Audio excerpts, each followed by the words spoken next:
Controversy of the first mass site in the Philippines. 17th century tradition. 7th century Father Combs claim. 18th century Two conflicting claims of the identity of the island. How then a shift opinion from Butuan to Limasawa came about?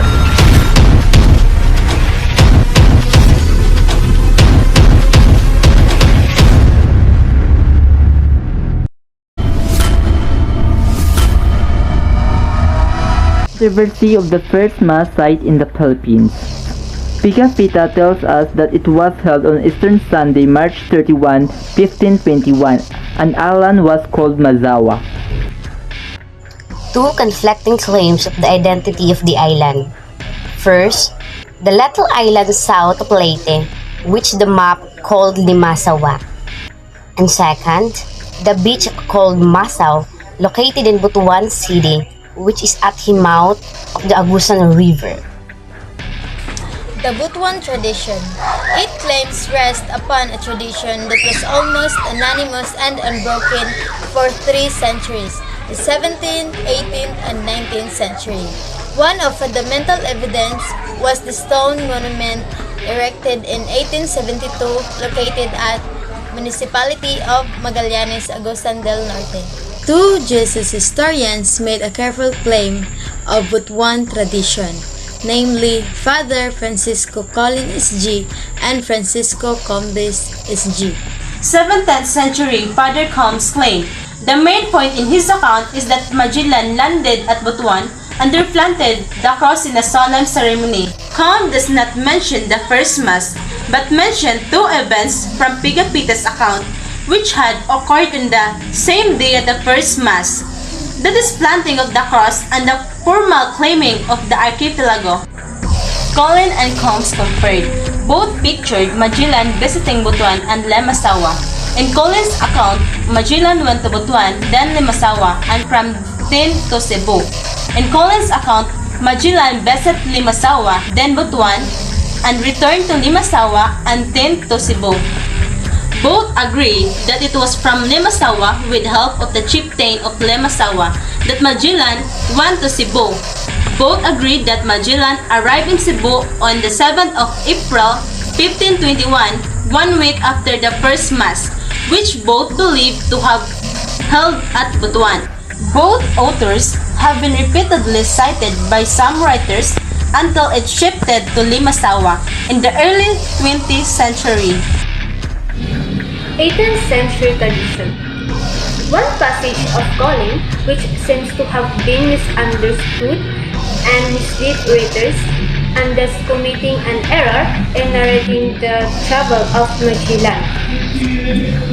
Colin did not say that Magellan first sighted the Cape of San Agustin and sailed northwards along the Pacific coast of Mindanao, rounded Surigao Point, and then sailed westward to Butuan.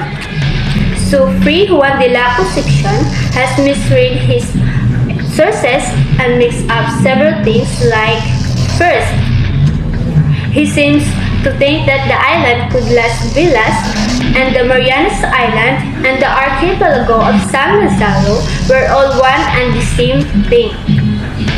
He has misconstrued Magellan's route, depicting him as sighting the southern tip of Mindanao and sailing northwards along the Pacific coast of these islands and then entering by the Surigao Strait into Limasawa, which is at the entrance of the strait.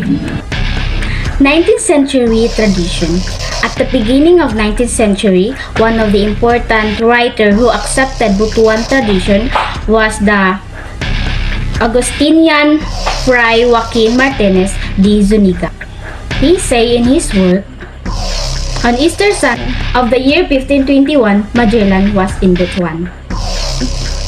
He ordered the sacrifices of the Mass to be celebrated ashore, and he planted a cross on a hilltop near in the beach. In the 19th century, Butuan tradition was taken for granted because writer after writer just copied the previous one. Among the writers who cited Butuan tradition was John Foreman, and he said, On the 16th of March 1521, the Ladrones Island were reached. After the bloody combat, the fleet continued its course westward. Coasting along the north of island of Mindanao, they arrived at the mouth of Butuan River and meet the chieftain. It was the Easter week and celebrated the first Mass in the Philippines. How the ship opinion from Butuan to Limasawa came about? How was Butuan tradition that is well as entrenched for the 3 centuries finally dislodged? Blame it to Emma Blair and James Alexander Robertson, but the blame does not rest alone to Blair and Robertson, though they contributed much to the ship opinion.